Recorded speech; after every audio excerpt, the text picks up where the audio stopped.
So, how many of you out there have been a convert? This is something you want to just ask yourself before you watch this video. Like, how many of you have actually can say that you've been a convert to something?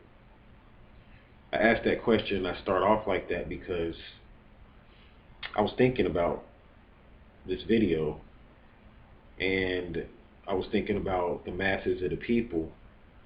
And when you study the masses of the people, most of us identify with what our family kind of dictates. Most of us identify with our family customs, our family values, what our mother taught us. This is all a part of our root chakra. So like most of us, and generally, even when we become older, 50, 60, 70 years old, we pretty much stick to our family customs and what we learned from our ancestral line or from our tribal line. Because there's a difference between the ancestral line and the tribal line. The ancestral line can go back thousands of years, dealing with deities that you came from, and demigods and things like that you may have came from, whereas the tribal line goes into your bloodline, like recent bloodline, going back to your grandparents, your great grandparents, and things of that nature. So most of us, we're creatures of habit, and we tend to identify with the family line or the tribal custom. So we never really convert to anything. And it's very key. And you can give it, it's a test that you can kind of give yourself to kind of see as to whether or not you've been a convert ever in your life. Because a convert is essentially the whole science of conversion is deep. So when you get into conversion, essentially what you're doing as a person, if you're to convert to something, is that you're taking your energy that may have been one way and you're giving it over to another force.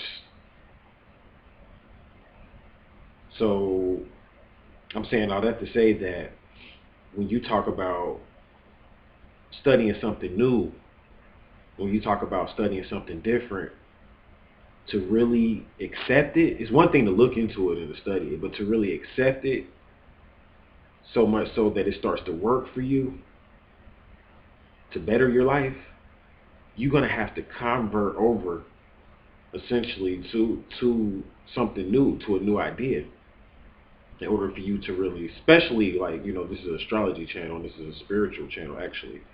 We talk about spirituality, so like, especially when you deal with spirituality and philosophies and spiritual topics and concepts, you're going to have to convert over to that. Because it's something new. It's something that you never lived and experienced. So I'm going to talk about conversion on a mundane level, and then I'll take it into the astrological level, and then I'm going to give you a conversion exercise to help you guys to convert your energies over. Now, when you study conversion takes place when you deal with energy, any type of energy. So energy in its rawest form is just energy. Has no aim, really has no purpose. But you can convert energy over. Just like, say, for instance, you have a motor vehicle, and the energy that the motor vehicle runs off of may be electricity. Well, in order for that motor vehicle to work, you would have to have a system set up in that car, and I'm not a mechanic, so I can't get in details, but I'm sure a mechanic can break this shit down for you guys. It's deep. But I'm not a mechanic, so. But I know at the end of the day, I studied a little bit of electricity, just a little bit. I've looked into that subject. I took a course on it. So I know at the end of the day, all energy, electricity has to have a way to convert itself over so that it's useful. It has to be directed. It has to be guided, which is essentially all a part of the conversion process.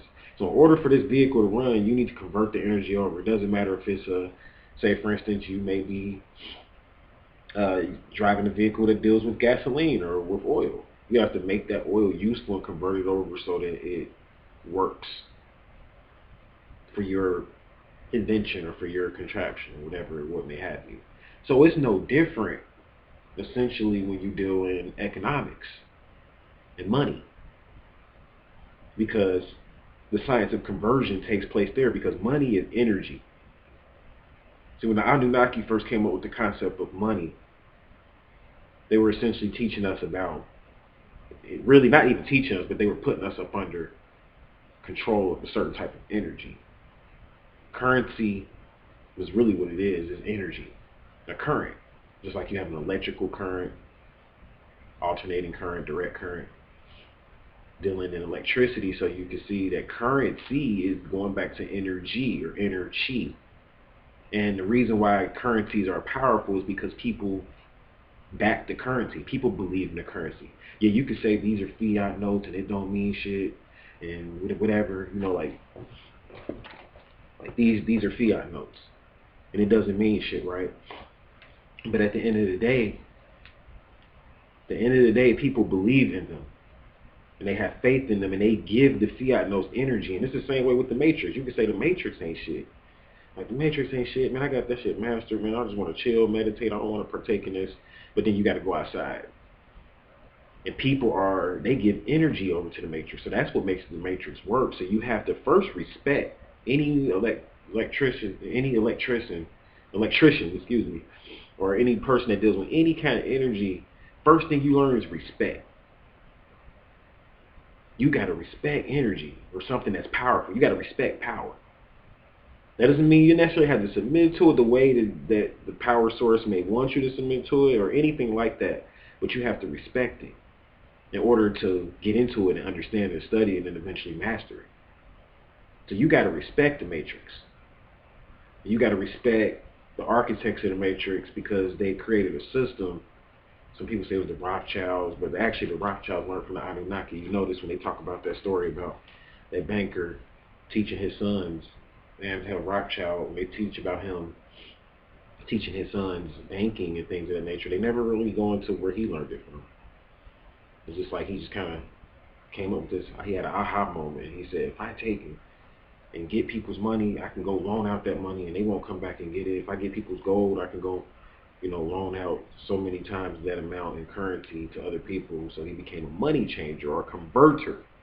So I'm just bringing all of that up just to give you guys an example, because I'm going to take it to the spiritual level in this video. However, what you're going to find out is that if we were truly functioning on our highest potential in our spiritual self, we wouldn't need money and currency to make it in the Matrix. We could actually use our energy as a currency.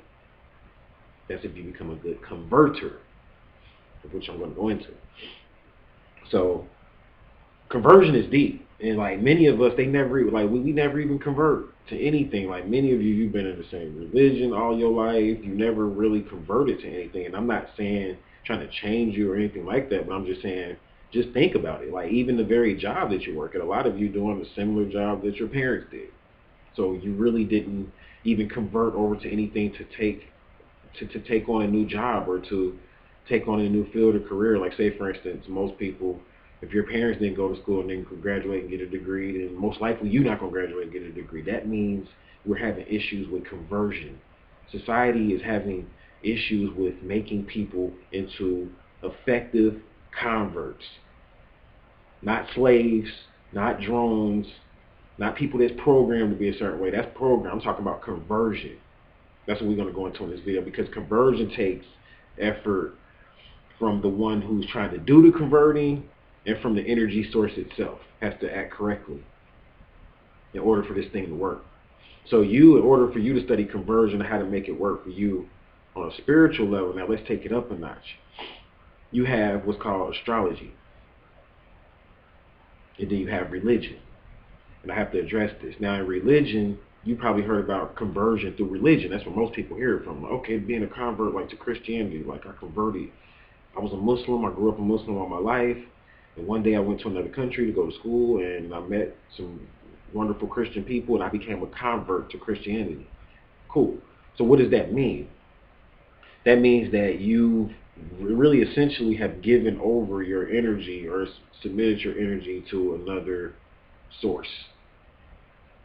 Because all energy has a source. The source of your energy all your life, which is predicated upon your root chakra, may be connected to your family's religion, your family's career, your family's, because all families, they may not say it like, you look in the family and like say for instance, some families are all construction workers. They are really good at working with their hands. Then you have other families, they may not be construction workers, but you may have other members in the family, that may be really well at working on vehicles. But at the end of the day, everybody's good with their hands. And some of them may even get as deep as to getting into some form of being a scientist or something like that, but they still need to use their hands, a hands-on scientist, like a chemical engineer or something, or what may have you. And they may work with different chemicals, but they still use their hands. But at the end of the day, this bloodline is known for working with their hands. So they never really converted over to anything. They're just functioning off of the energy that kept perpetuating through the bloodline.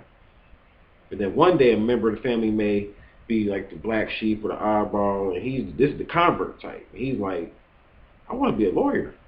I want to work with my mind. Like, I don't want to do what y'all doing. I don't want to work with my hands. So it's going to take him or this person, he or she is going to have to become a convert. Going to have to essentially convert their energy over, which requires a sacrifice with the chakras, of which I'll go into in a minute.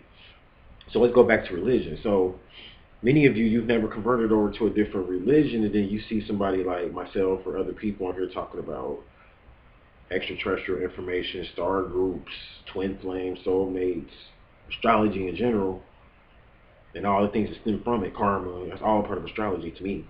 Everything I talk about on my channel, I've never talked about anything different than astrology, if you ask me. And you notice that it's different studying the astrological doctrine, and it's not something that you're used to, although all religions got their science from astrology. And I mean, I'm not going to really belabor that point at this time, but it's very researchable. Even so much so that in the Bible it calls God a son. I've talked about this on other videos. It calls God a son, S-U-N. So like, why is it doing? The sun is an energy source, you notice. So all religion is basically sun worship. They don't agree with that. They wouldn't say that they worship the sun. But when you ask me, the source of our religion is sun worship, because all of the gods go back to the god Ra, who is the sun god. So all of our religions are only dealing with light, which is an argument in and of itself. Because a lot of people say that's why religion is bullshit and astrology is bullshit, because that's all dealing with light. What about darkness? And that's a good point, but I'm not going to talk about that here. So all of that is BS. You know, it's all, it's not really BS, but our religion is sun worship, and it all goes back to astrology.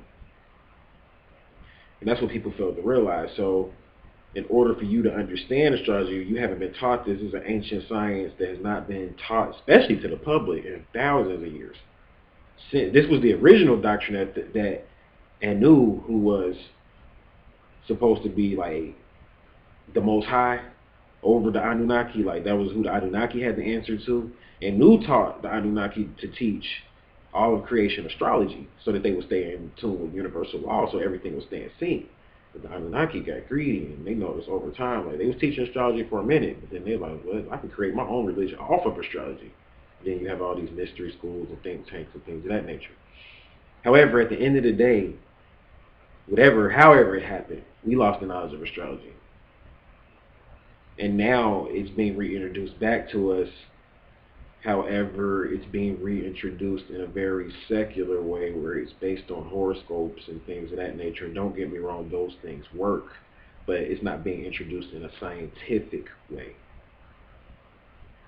So when you talk about conversion, you can look at your natal chart and say some of it fits me and other parts of it doesn't. And it's cool. It's a cool little thing to read. And you know, I'm going to go over it and I'm going to research it. But after that, I'm going to pretty much go to the wayside, you know, and go back to what I was doing. Or you could say, I'm going to convert my energy over into mastering this natal chart. Because when you're looking at your natal chart, you're essentially just looking at a bunch of planetary configurations, but you're looking at energy.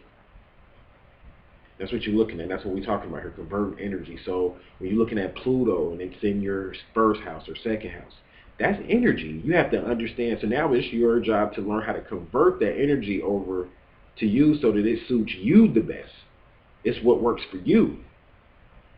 That's what you got to remember. Like, it's not about anything else outside of you. It's all about you. That's why astrology is beautiful. It's a selfish science, but then it's a selfless science at the same time, because you have to sacrifice all of what you knew a lot of times to, if you want to effectively convert certain planetary energies over so that it'll serve you the best. I know that sounds very complex, but it's simple. And this is what we teach in our classes, and we're revamping our classes, and my assistant is helping me, I thank her for that, to revamp our classes.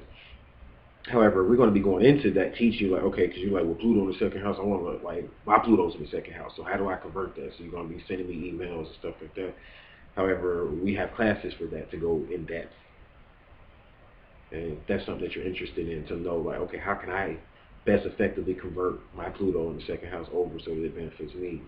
We can teach you those things in depth.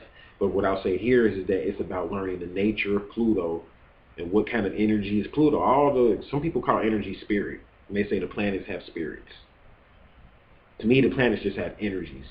And you can learn a lot about a planet esoterically, which means metaphysically, by studying it exoterically, which means, okay, what kind of gas is Pluto composed of? What kind of elements are dominant on the planet of Pluto? These are the things we teach in our classes. I won't go into these things here. And it's the same thing with Jupiter, the Sun, and all of those other planets. You have to study the energy itself, like, what are you dealing with? And then how is this energy relevant to you? That goes into the sign that the planet may be in. So how is it relevant to you? Say, for instance, it's in Capricorn. The Sun is transiting Capricorn. How does the Sun, being a certain type of energy, how is it relevant to you being in Capricorn? So you have to know a little bit about Capricorn. How would the Sun function as an energy vessel up under the energy? Because the Sun is converting its energy over to Capricorn as it transits through Capricorn. So the Sun is making these conversions. However, you have to accept the light code transmissions from the Sun by knowing first what you're dealing with, and then being able to convert your energy over to match it. So then that's how you effectively play out your natal chart. Sometimes the conversion may be challenging. It may require you to do something you don't want to do that's uncomfortable. When I say challenging, that's uncomfortable to humans. Then other conversions are more like you need to just relax and don't do anything. So making certain conversions is not always about doing something or doing a ritual or something like that. Sometimes it is, though. But at the end of the day, it's about looking at the energy to see how it's going to serve you. Now, what I want to talk about lastly, and I'm going to shut this video down because I don't want to talk too much about conversion, is that your chakras. There's a science and a way to convert energy over through the breath.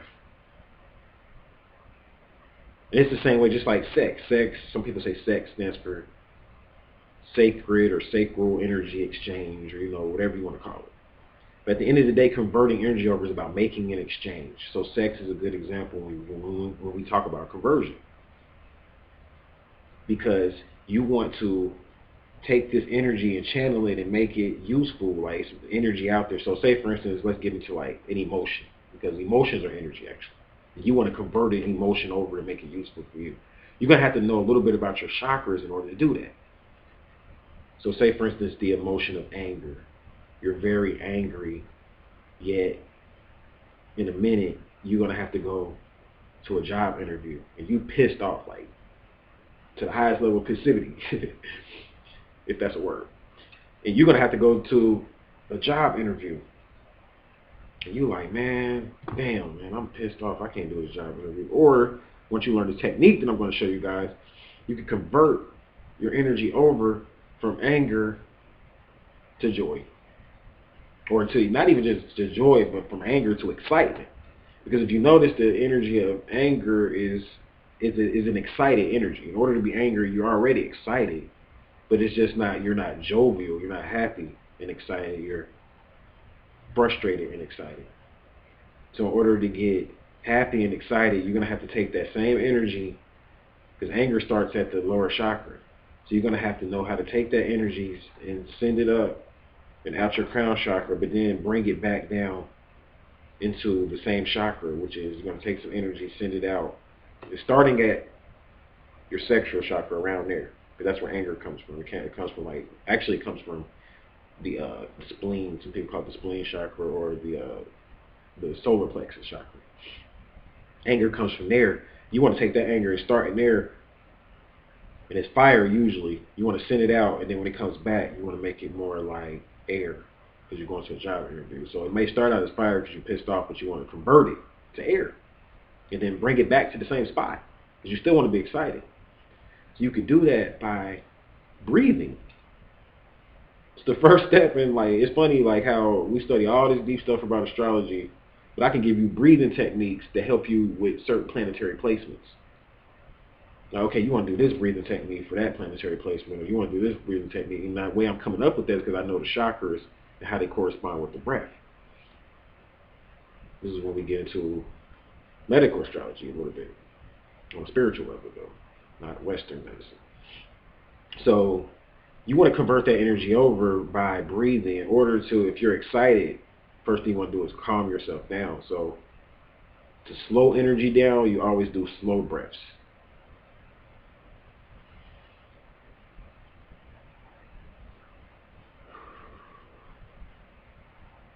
But when you breathe out, you want to breathe out kind of forceful, if you're trying to take anger and convert it over to excitement. Because you want to keep and the reason why I say forceful is because you don't want to slow yourself down to a point, because there's different levels of slowing yourself down. You don't want to slow yourself down to a point to where you become sleepy or you just laid back, sedated type. You just want to slow down the anger, but you want to keep the excitement, because you're about to go to a job interview and you don't want to be all laid back and all yeah, I think I'm the best person for this job, yeah. No, I mean, you can't be talking like that in a job interview. So you want to keep the excitement. So you want to breathe out hard. When you breathe in slow, but then breathe out kind of fast and forceful, that keeps your excitement level up. Those breaths won't make you sleepy. This is how you can stop yourself from getting sleepy during meditation. You get sleepy during meditation when you breathe slow, when you breathe out slowly, when you exhale slowly. That makes you sleepy. So you want to master your breath. I mean, I'm not going to go into everything here because I don't have a lot of time. Time is actually about to run short now. But you want to master your breath, and you want to know about your hands and which fingers connect to different chakras, and this is something that I have to show you now. So you want to know, say for instance, your pinky. You have 5 fingers, and these 5 fingers connect to your 5. There's actually, some people say 7, 13, or whatever, but there's 5 chakras that are connected to your body. That aren't associated with your head. You got 2 chakras, in your third eye chakra and your crown chakra, that's associated with the head or the hair. But then you have from the head down, counting your neck or your throat, you have 5 chakras. That's why you have 5 fingers. Each of these fingers connects to a chakra. So when you see me doing crazy stuff with my fingers, you guys think I'm throwing up gang signs, and I'm not. I'm stimulating certain chakras, and I can breathe a certain way to correspond with those chakras, because that's how I'm going to send energy out from a chakra and send it back from a chakra. So for instance, if I'm working the same ritual, like we were talking about working a ritual to make yourself excited instead of angry, you want to work with the solar plexus chakra. The solar plexus chakra would link to your middle finger. And you can kind of connect that. I always use my thumb, so your thumb connects to your root chakra. So you can always connect certain fingers to your thumb, because that's going to ground or connect that chakra to your root chakra, because anytime you're doing breathing work, you want to make sure you ground it. This is how you ground. This is why people throw signs up like this. This is why you've seen Buddha 50,000 years ago throwing up. Some people say this is blood pyru, my nigga. I'm just joking around, but nah, that's really to him, this was helping his chakras. He was tuning his chakras up by doing that. And people say, well, that's the Baphomet. You throwing up the horns. I knew it. Nah, man. But anyway, you want to use those fingers to connect with certain chakras. And when you breathe, that'll help the energy come out from that chakra and come back to that chakra just by simply holding your hand a certain way. So your body is a form of a technology. I try to tell you guys this, but people don't listen. So you can shift your mood into what you want it to be by learning which fingers connect to which chakras, and things of that nature. And of course, in this video, I'm going to give you a brief rundown because I got to. You know me, I don't care. You don't got to pay to get to the mystery school for me to teach you something. So the thumb, that connects to your root chakra, grounding. Then you have the ring finger. This would connect to, some people say that this would connect to the heart chakra. The pointer finger, this would connect to, this is more of a sexual chakra. This connects to the sexual center. So does the middle finger, even though it's a part of the spleen or the solar plexus, it's still a part of your sexuality, because sexuality is about willpower and about ego a lot of times. So you notice that these two fingers are used a lot during sex to do certain things with. So then you would go to I already talked about this finger being connected to the heart chakra, which is the ring finger. Then lastly, the pinky finger would connect to your throat. A lot of times you would see people throwing up this sign in ancient Kemet. And that's a sign that you know that they are like a high-level communicator, a high-level initiate when it comes to communicating. Tahuti, this came from the school of Tahuti, this side did. This came out of the school of thought. Many people see it as people use this to talk on the telephone. That's because this is the telephone sign. That's because it's dealing with the throat. See how these finger signs translate? It's communicating. The throat deals with communication, and the phone is for communication. So that's why this sign is dealing with the telephone. It looks like a telephone. So that's what that's just a brief rundown on converting energy. There's a lot to it, but at the end of the day, my message really is just that focus on being a convert, really giving your will over to whatever it is that you study. It might not be astrology. Maybe you've gotten into yoga, or maybe you've gotten into Tai Chi, or maybe you're studying martial arts. You got to be a convert. Maybe you met your twin flame, and before that, you never was the type of person that really was in relationships, or like your family even may not be like big on relationships. You didn't come from a family like that, and you're like, damn, I gotta convert over to this twin flame type of energy. And that's a conversion. It's a school of thought. It's a doctrine. So whatever you get yourself into, you can't just play around with this knowledge if you want it to work. Like people watch videos, and they buy all these books, and they do this stuff, and they're like, I don't see no change in my life, because you're not converting. And it's not just about submitting. Submitting to people, that's why I don't use that word submitting. In religion, they use that term submitting. It's not about submitting. It's deeper than that. Because like in submitting, it's still in your mind, you notice it can require to you little or no effort. Because you're like, well, I'm submitting. That means sit here, respect. That means kind of like just wait for things to come to me instead of like trying to force things, like I'm going to submit my energy over to this. Like, no, a lot of times converting still means that there's a lot of work. The conversion process takes hella work in order for it to work. So that's what it's about. You want to convert. And once you learn how to convert energy, I'll talk about this, then I got to shut it down, guys, is that you're going to notice that the world around you can convert situations now. You can make really horrible situations fit you and turn into great opportunities.